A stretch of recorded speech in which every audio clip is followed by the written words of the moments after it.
Pacello, and welcome through the Growth Through Grief podcast.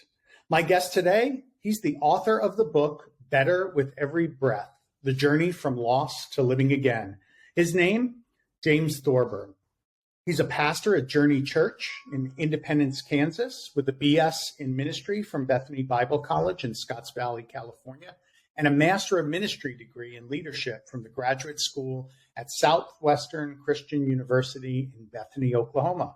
His first book, Taking Off My Comfortable Clothes, that told the story of his joining a monastic community for 4 years to live and learn the monk's life. And Jim, I definitely want to talk to you about that a little bit as well.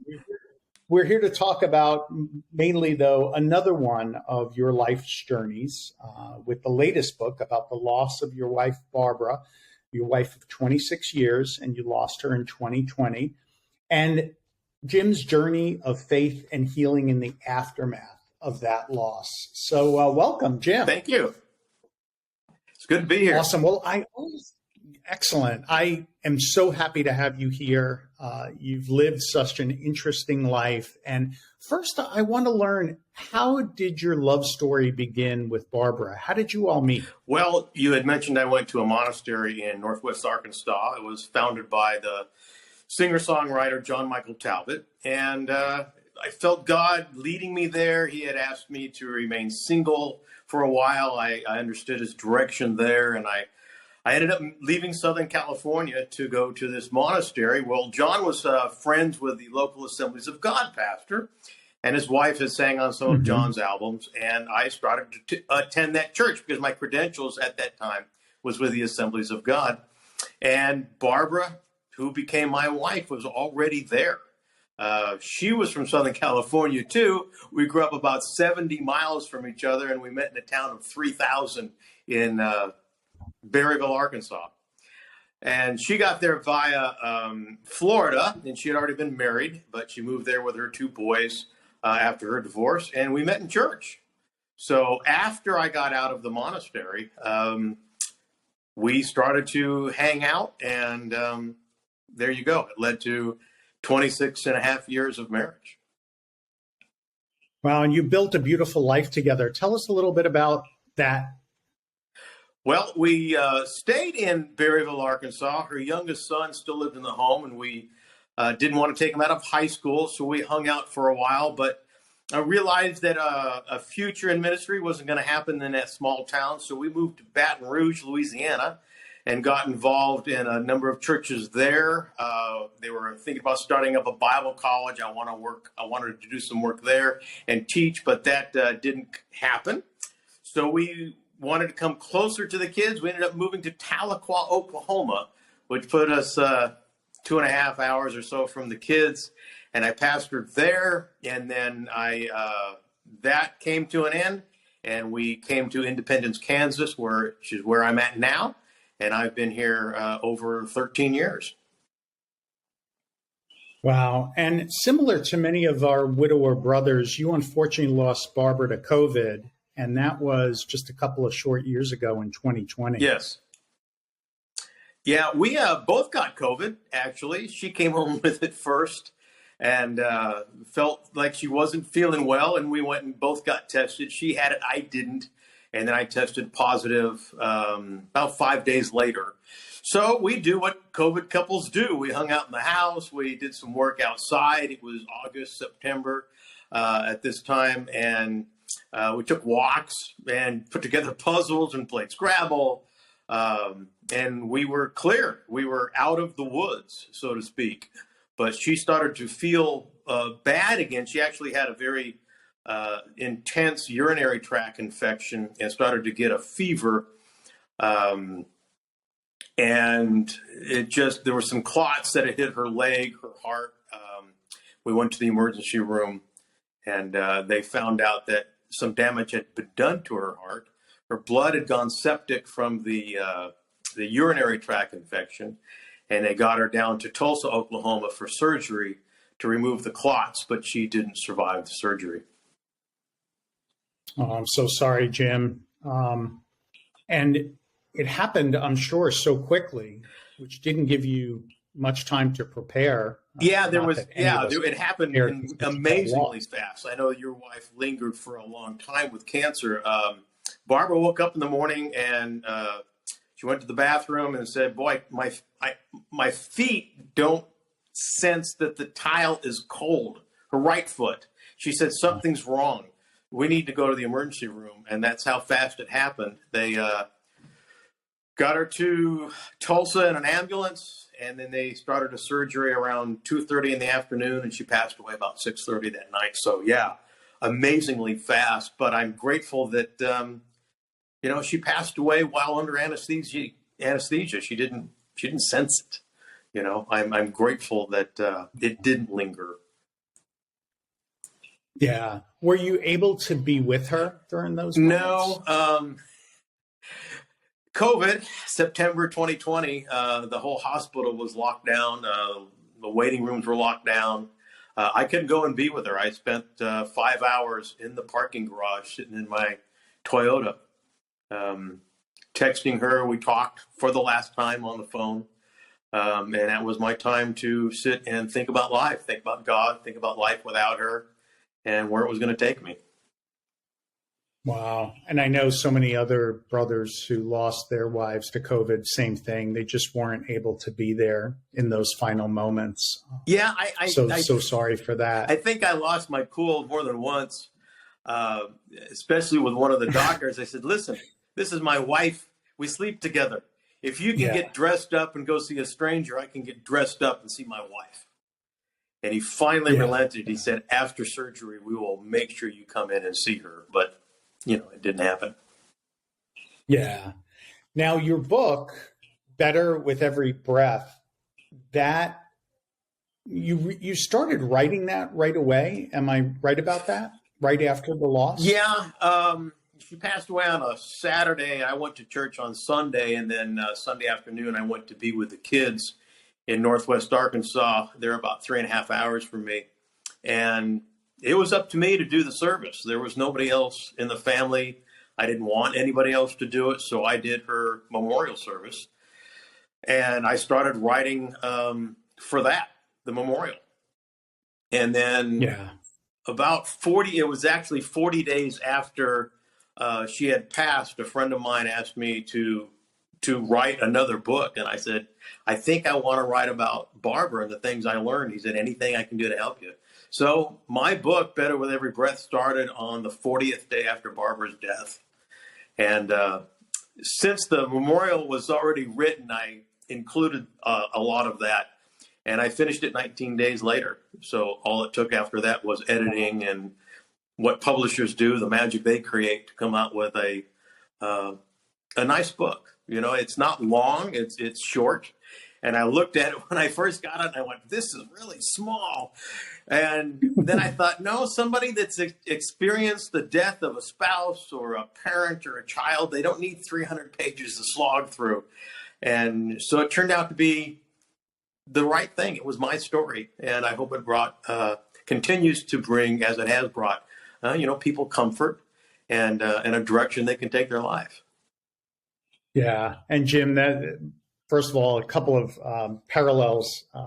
The eulogy is the start of my book as well, right. Kind of the story that I told at her celebration of life. However, my book is coming out to be a little bit on the long side. It might be that 300 pager. So for those who there's places for those too. Better with Every Breath might be a better option for you.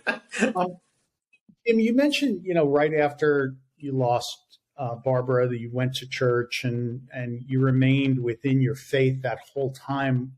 I know a lot of widower brothers, they really struggle. Rejoicing in the Lord isn't exactly what they feel like doing. That's not first on your list of things I need to accomplish. Yeah, they're angry and upset a lot of times. Right. They're angry with God. Sure. I've heard that. Angry with God, angry with, what the lot in life that I now have. What do you say to those brothers that are angry with God over the loss? Well, as you've read my book, you can tell that my story is really for people that have a deep-seated faith. I don't have much to say to people who don't have a faith in God, but I would remind them a couple of things.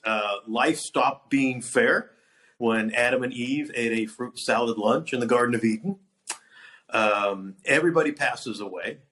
And that God is still sovereign. God is still, if God was good before Barbara passed away, God was good on the day she passed away, and he's been good ever since. And so when I keep the long history of humanity in perspective, that I'm not the first one to lose a wife, I'm not unique. It helps me to remember that God lost a loved one too, and he called him son. So we're all in this together, and we can support one another. The pain is huge. I write that the pain is deep because the love is deep, and it's not a describable pain in words to anybody that's not experienced it. But I would encourage people to remember just how good God is, and that he's working towards our best in every areas of our life, and he doesn't go away even in our darkest moments. Now, I know that you and I had a conversation about some of the things that people say. People say the darndest things sometimes to the grieving, right? The widows, the widowers. Tell us about some of these and your advice on what to say to someone who's experienced a recent loss. Well, it starts off pretty fast. I was in church about 13 hours or so after Barbara passed, and some of the things people would say is, how are you? And I would think, I haven't any idea how I am, you know? And so there were always two responses. There was my initial response, and then there was my edited response. Okay, so good thing you hit pause on that initial response. Yeah, I learned to, how are you? And anybody that was trying to bring me comfort wasn't trying to hurt me. They just didn't know what to say, So how are you? As well as can be expected. I appreciate, you asking. The other one was, let me know if I can do anything for you. I haven't any idea what I need yet, and I would just say, thank you. I will. After a couple of months, when people said, let me know if I can do anything for you, I would respond, yes, there is an area you can help me out in. I need help paying off my mortgage. Of course, I would straight face that. And then they would look at me like, are you serious? And then they would grin and I would grin. And it let us both know that I'm not destroyed and there's still a sense of humor and that I'm healing. So that was one of my comebacks. I'm praying for you. Thank you. Now, my mind was going, I haven't the foggiest idea how that's going to help right now. But my mouth was saying, thank you. I have a feeling that some of those prayers gave me the energy to sit down 40 days later and start typing in my study and be able to tell that story through a lot of tears. But I'm grateful I was able to tell it with the clarity that I had. One of the things they didn't include in the book was something somebody said afterwards, which was, she's in a better place now.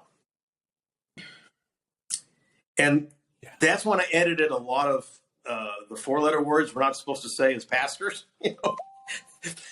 And I thought to myself, no, the better place for her is next to me, holding my hand in bed, talking to me across the dinner table, being in with me in the car as we go shopping, and all these things are going through my mind. And I would say, yes, she is, and I look forward to being with her again.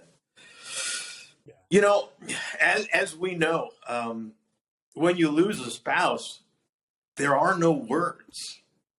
There's no words to describe it. There's no words to help somebody. What I offer now, because I understand what somebody's gone through, is I would say, I understand. And then I would say, there are no words. That's what I offer. So, I just choose to believe people want the best for me. And it's a tough place to be in. How do you comfort somebody whose wife or husband has died, or they've lost a child. There just aren't any words, but we do the best we can in the community to love them and to support them, so.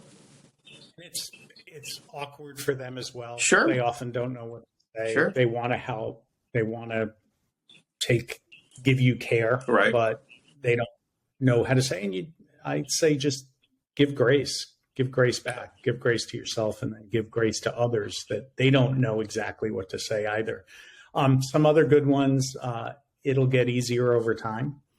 Did you hear that one? Yeah, I heard that one quite a bit. It does. It does. It's 2 years and it's not what you want to hear. Yeah. 4 months. Yeah. 2 years and 4 months. It does. But you're right. It doesn't mean anything 2 days after, they're not here and their smell is still in the house and you're staring at their toothbrush and their dirty clothes in the laundry. And yeah. I had a dear cousin that lost her husband to cancer, and someone came up to her and meant certainly well, but basically said, "Oh, don't worry, you'll find someone better." And I almost fell off my chair. Wow. So people can say the darndest things. They can without thinking, Maybe we will. I don't know. I don't even know how. I haven't. Yeah. I've come to the age. I'm 61 now, and all my favorite females are married. I was thinking that the other day. I was like, okay, I'm not looking for anybody, but I don't know anybody. I don't know if I still wear the ring. I can't take it off yet. It's not.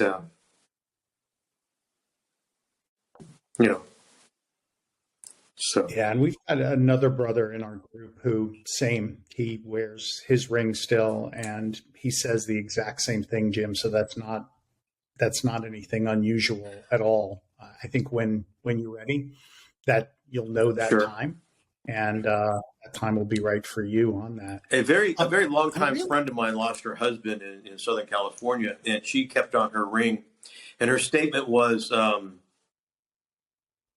I'm single, but I'm not available. And my ring takes me off the market for anybody that doesn't know me. And I don't talk like I'm single. I don't talk like I'm available. Yeah. Another pastor in town says, you do not present yourself as grieving, as available. Someone met me a couple of times recently and never saw Barbara, and at a dinner meeting said, so when are we going to meet your wife? And everybody kind of inhaled, and I smiled, and I said, she passed away about 2 years ago. Oh, I'm so sorry. I didn't know. And later that night, I thought, isn't that good that I don't present myself in public as a grieving widow? I've seen a lot of people who years and years and years later, they're still putting grieving posts on Facebook, and they're still shutting themselves in their house when that anniversary comes around. And I chose to be, I really did. Rejoicing and choosing joy is key. Thank you, Lord, for the time we had together. And I'm not going to give up. I say often to my church, if you're still breathing, God's not finished with you yet. And that was, you read the night, I spent the night in the hotel after she passed away, and I called family and friends, and I was up till midnight. And I said to the Lord, I said, I'm done.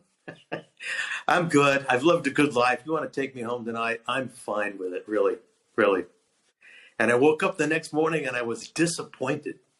I was disappointed that I was in the hotel. And I sighed and I said, okay, Lord. But he gave me the answer. He gave me that. That he wasn't done with you yet. He's not done with me yet. Yeah. And I'm glad to still contribute to others in all areas of my life. My church, other grieving widows and widowers, this podcast. What an honor. It's my first ever podcast. Oh, awesome. Well, I'm glad I can be your first. That's him. 40 days after you were able to gather your thoughts. I'm trying to think of where I was 40 days after, preparing for the celebration of life and trying to get that together, and just survival, just trying to get through and get by, get my girls back to a normal school schedule, Sure. get my business back in order. And many of us are still in survival mode. What do you think is some of the attributes that got you to the point that you could be so introspective and retrospective and thoughtful, mindful about what you were putting down on paper? There were two keys, I think, that kept me going well and healthy as can be through the loss of a spouse. One was gratitude. Thank you, Lord, that we had a good life. Thank you for trusting me with your daughter. Right up to the very last day, you trusted me with her to treat her right. Thank you for the example we were for others. So gratitude was a big part of it. The other one was talking to people. I was fortunate to be put in touch with a lady who lost her husband a few years before Barbara passed. And she kind of was the first person I talked to. And she called me and we talked for 2 hours on the phone. I think I cried for an hour and a half of it. So those two things really helped keep me sane. I had a good community in my church. When I showed up that Sunday morning after I sent out a text to everybody, they were just in tears. They loved her so well. And I needed them and they needed me. And so that community, there's no way to isolate myself. I still needed to go to work. So are you going to take some time off? And I'm thinking, and do what? Wander around the house? So I was grateful that I was, and I still am, a bivocational pastor, that I could go to my job at a lumber yard. And I was also grateful that I had to concentrate and put my efforts into bringing a sermon every Sunday. And so knowing my responsibilities and taking my responsibilities seriously helped me keep going and not just get into depression, not find myself in a bottle, not isolate myself from the rest of people. My relationship with God has been going on since I was 12. So I was, I guess you would say I was trained enough, mature enough, responsible enough to keep doing the right thing and to be able to concentrate on that. And then having a fellow widower to talk to, I think that is also incredibly helpful. Those who have found that brother or Wister to talk with, to know that, that things can be all right, because usually they're further along in the journey than you are. I know that helped me a lot when I eventually got there. Right. But honestly, for the first 3 years, I didn't talk to anybody about it. That's too long. Until another, I know, way too long. Another widower in town, a friend said, Joey just lost his wife. He needs help. And I went to talk to him. And all of a sudden I was like, first of all, in service was very helpful for me. So knowing that I could be, from my experience, helpful to somebody. But also I got as much out of it talking with him as I think he did with me. Yeah. A neighbor friend down the street had brought me some dinner after I got home from the kids' house the first time. And so it wasn't even a week after Barbara passed. And she said, would you like to talk to somebody? And I'm a guy, as you know. Yeah. We go, nah. And that was my first response. Nah, I'm good, And then it's like the God in the back of my mind's going, say yes, ding dong. You're going to need this. And that's what I did. I said, yeah, I think I would. And she said, would you like to talk to Julia Valentine? I said, yeah, I think that would be good. So I needed other people to tell me that what I was going through was okay, that I was bursting into tears at the sight of her toothbrush was normal, that her birthday hit me hard, but Mother's Day it was just awful, the first Mother's Day. Knowing that I would have to go through a year of firsts. First Thanksgiving without her, first Christmas, she's not handing out presents. First Father's Day, Mother's Day, birthday, anniversary. Get through those years of first, and that I would be okay. And it would just hit me sometimes out of the blue, walking past a picture, seeing her wedding ring on top of the dresser, little things. And my friend would say, it's okay. I went to buy flowers the first spring because we love to do flowers around the house. And I went to the nursery and I started to look at some, and I was really excited. I like doing this. I'm bebopping along. And then I start to look at the flowers and I look at the plants, and I barely made it to my truck before I just bawled. I just boo-hooed. And I bought a few things for the church and called it good. And I sent some pictures to a friend. I said I couldn't do it. And they're like, okay, so maybe next year. It's okay.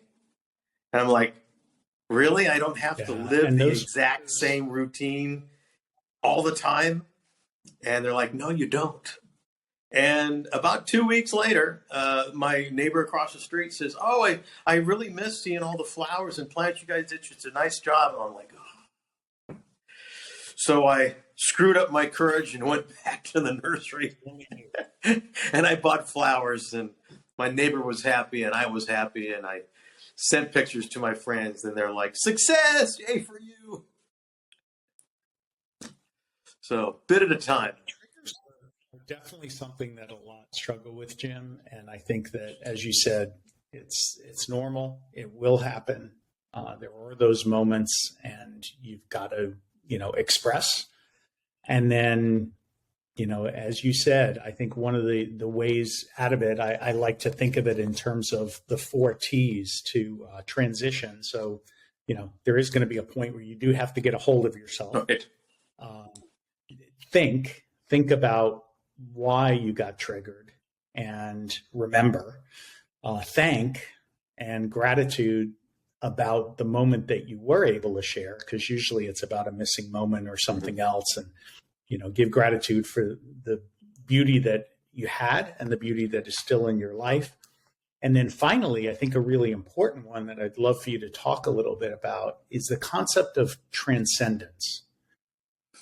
Talk about that a little bit, and why we really need our faith to be able to ultimately heal, and that healing comes from transcendence. When my bishop came to my church service, the very next day, actually happened to have a Sunday off after I called him and said Barbara had passed away. He told my church that because of our faith, we mourn at a death, but we mourn with hope, because we are looking forward to something that is above and beyond us and outside of us and eternal, that we've been invited into this relationship. I like one person said, I'm not planning my life to go to heaven. I'm preparing my life for eternity. Right? Yes, eternity, but more for an introduction to this personality, to this God, for an encounter with my Savior. And it lets me take a larger view of life that, as I said earlier, it's not all about me. History's been going on a long time before I showed up on the earth, and it'll go on long after me. And so taking the longer view of God and his goodness helps me to not keep it centered on, oh, woe is me. It's all about me. It's not all about me. The other thing that I had to remember that helped me is I'm not the only one hurting here. Barbara's sons were destroyed, The grandkids, I'd go to each grandkid and hug them and comfort them and remember Barbara with them. And if it was just about me, I would have missed out on the people who still needed me present. It's like you still had to take care of your girls. You just couldn't break down and hide. So remembering that God has set me up with a good community of believers here in Independence. I've got wonderful friends in many, many states that have supported me and called me weekly. But my view was always above. And anytime I just paused and put down my books and didn't study my sermon and just sat and thought about God and his goodness, the tears would flow. I've never cried in anger and bitterness and resentment to God. It just never occurred to me that he was at fault and he took away my wife. You know, it never occurred to me. I just knew that this is part of life, but that life is not over here. There is another life. There is an afterlife, and that's where my hope goes. So I hope to see her.